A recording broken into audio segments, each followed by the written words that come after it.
My name is Mariana. I'm 27 years old, and I have a younger brother, Gabriel, who is 18. To say that we've never gotten along would be putting it mildly. Growing up, I was forced into a caretaker role for him. Our father was absent, and my mother worked long hours to keep us afloat. At just 14, I was already battling my own demons, depression, anxiety, and the crushing weight of expectations.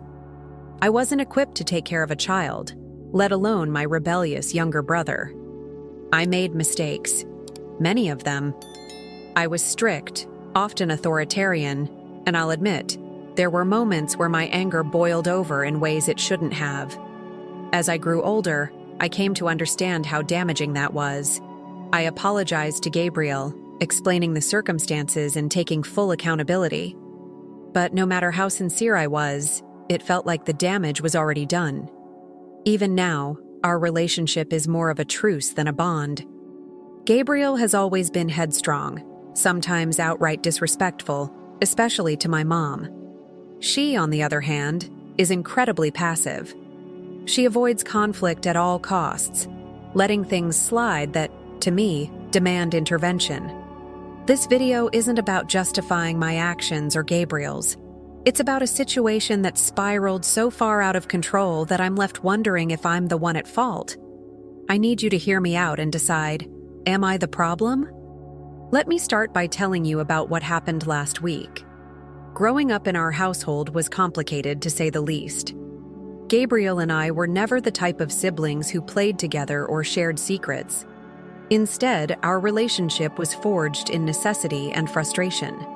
At 14, I was essentially his second parent. My mom worked tirelessly to provide for us, often leaving before dawn and returning late at night. That meant Gabriel's care fell on my shoulders. At the time, I was struggling with depression, a dark, suffocating presence that I couldn't fully understand, let alone manage. I was angry at the world, angry at my circumstances, and, if I'm being honest, angry at Gabriel for being another responsibility I didn't ask for. I became strict to a fault, and when Gabriel acted out, as kids do, my patience snapped. I yelled, scolded, and sometimes even lashed out physically. Those are memories I deeply regret. They haunt me, especially now that I've worked so hard to become a better person. Years later, when I was in a more stable place mentally, I sat Gabriel down to apologize. I told him everything, how I was struggling back then, how I was wrong to treat him the way I did, and how sorry I was for failing him as a sister. I hoped that conversation would bring some closure, but instead, it seemed to solidify the distance between us. Despite my efforts to make amends, Gabriel became more rebellious as he got older.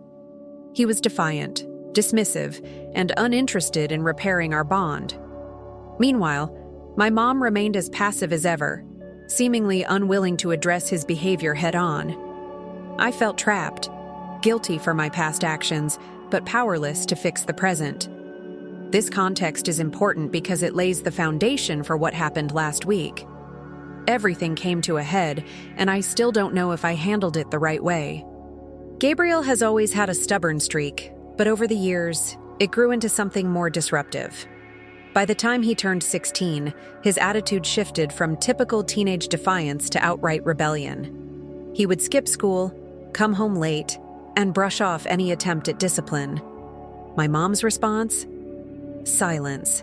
She hated confrontation, and her go-to strategy was to let things blow over. For me, it was infuriating. I had spent years trying to course-correct my own mistakes, working on myself to become more understanding and patient. Meanwhile, Gabriel seemed to do whatever he wanted without any real consequences. Worse, he directed most of his anger at our mom, talking back to her and ignoring her entirely when she tried to set rules. I often stepped in to defend her, but that only made things worse. Gabriel would accuse me of being a control freak or dredge up memories from our childhood to discredit anything I said. "You're one to talk about respect," he'd snap, referencing the mistakes I'd apologized for countless times. This dynamic became the backdrop of our lives. My mom would confide in me privately about how much Gabriel's behavior hurt her, but when it came to actually addressing him, she would soften. Her approach was always calm, almost pleading. "Gabriel, please don't do this," she'd say, her voice barely above a whisper. He'd roll his eyes and walk away, and nothing would change. I tried to intervene, suggesting she be firmer with him, but she would just shake her head. "It's better this way," she'd tell me.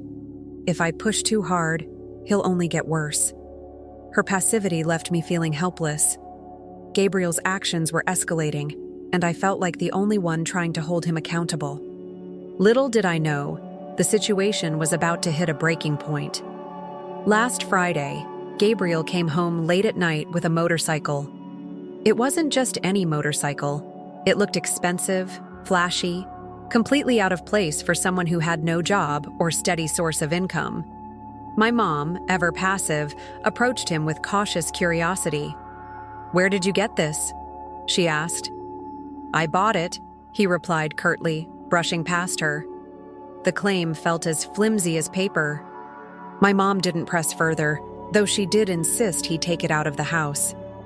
"We can't have this here, Gabriel. It's not right," she said softly. He ignored her, and by morning, the bike was still parked in front of our house. Later that day, the phone rang. Gabriel had been arrested. The motorcycle was stolen, and he was caught riding it without a license. My mom and I rushed to the police station. She was visibly shaken, but Gabriel, sitting behind bars, acted like none of it mattered. He didn't apologize, didn't show any remorse. If anything, he looked annoyed to see us there.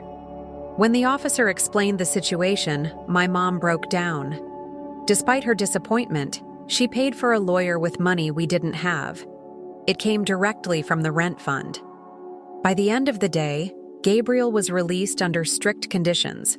No leaving the house after 10 p.m., no association with certain people, and weekly check-ins with the authorities.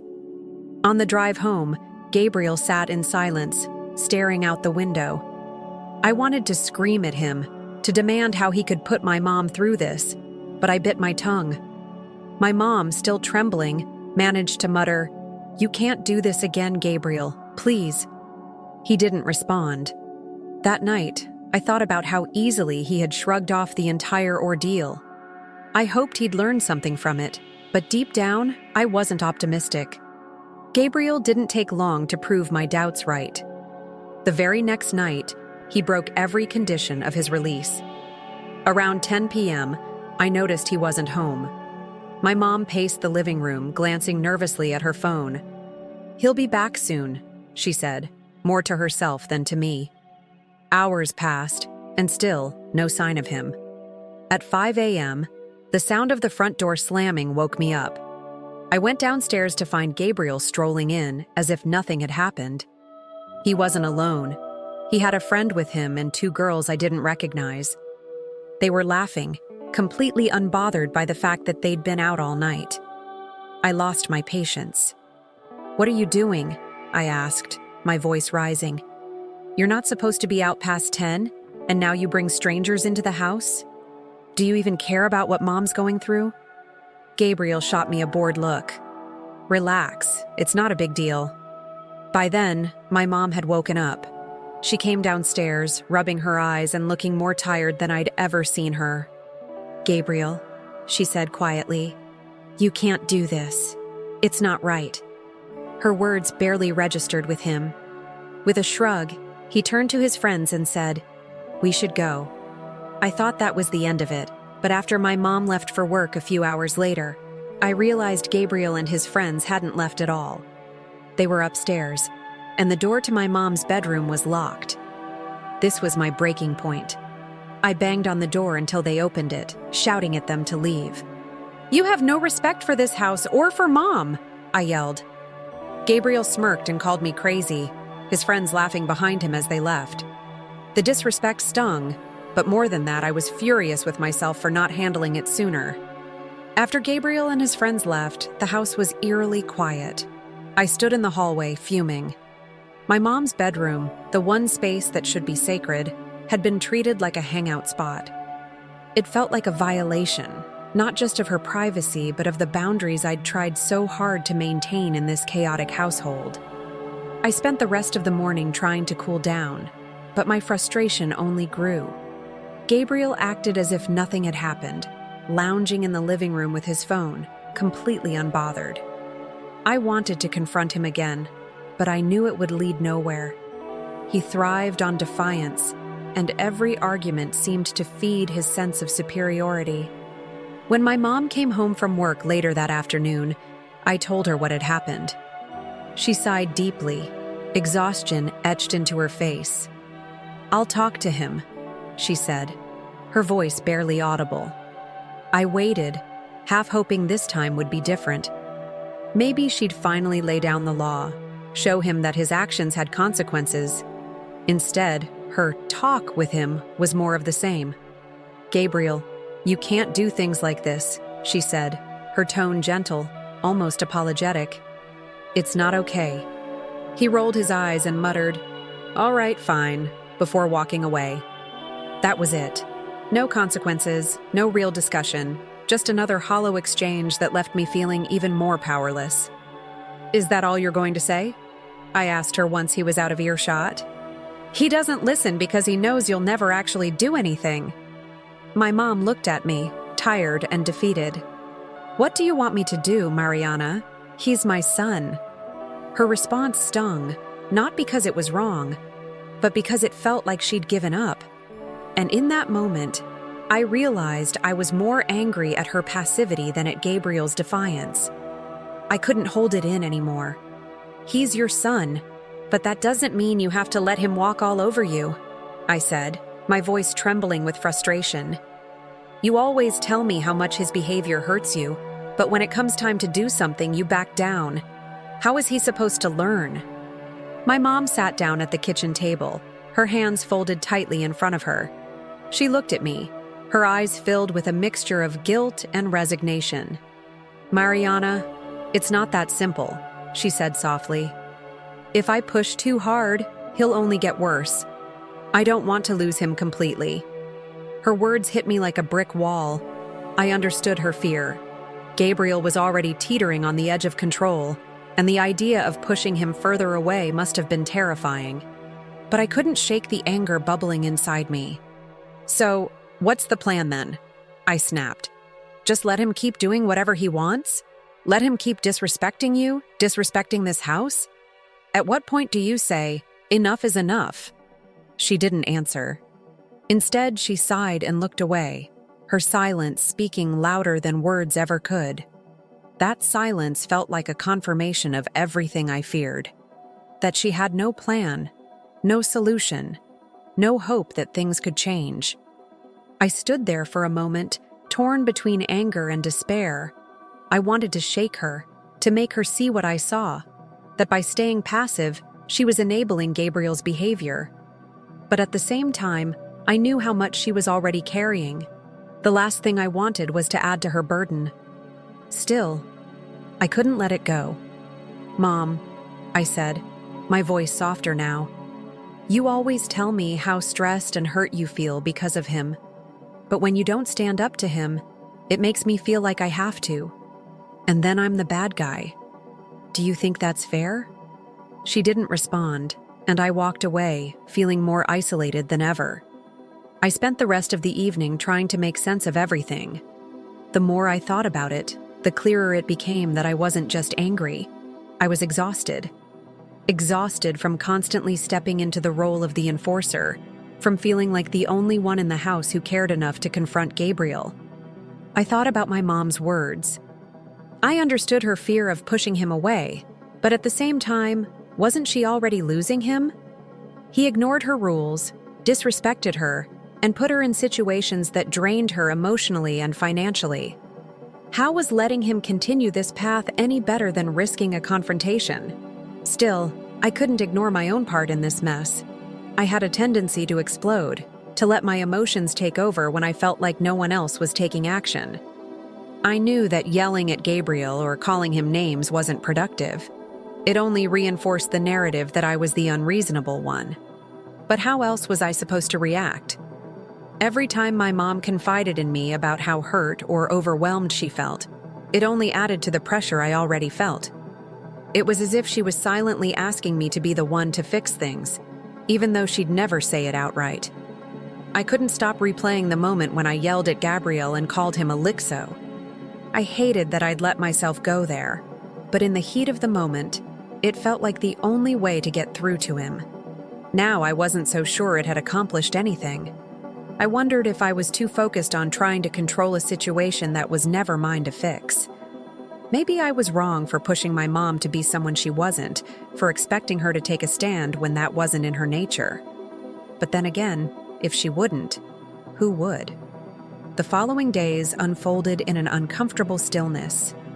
Gabriel went about his routines as if nothing had happened.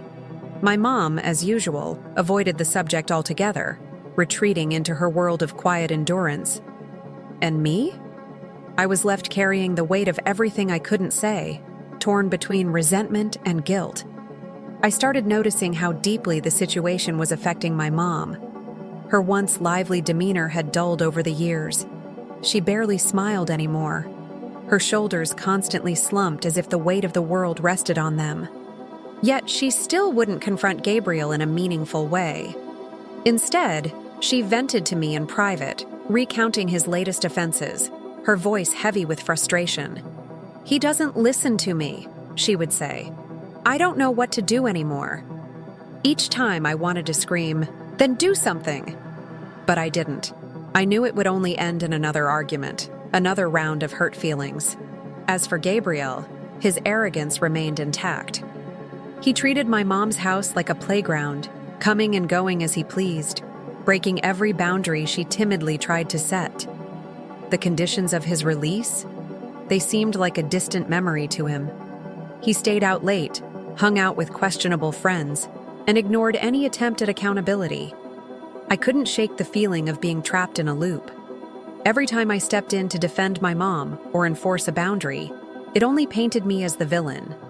Gabriel would mock me, my mom would ask me to let it go, and the cycle would reset. I started questioning whether my approach was making things worse. Was I overstepping? Was I adding unnecessary tension to an already fragile household? Or was I the only one who cared enough to try? No matter how much I analyzed the situation, I couldn't find an answer.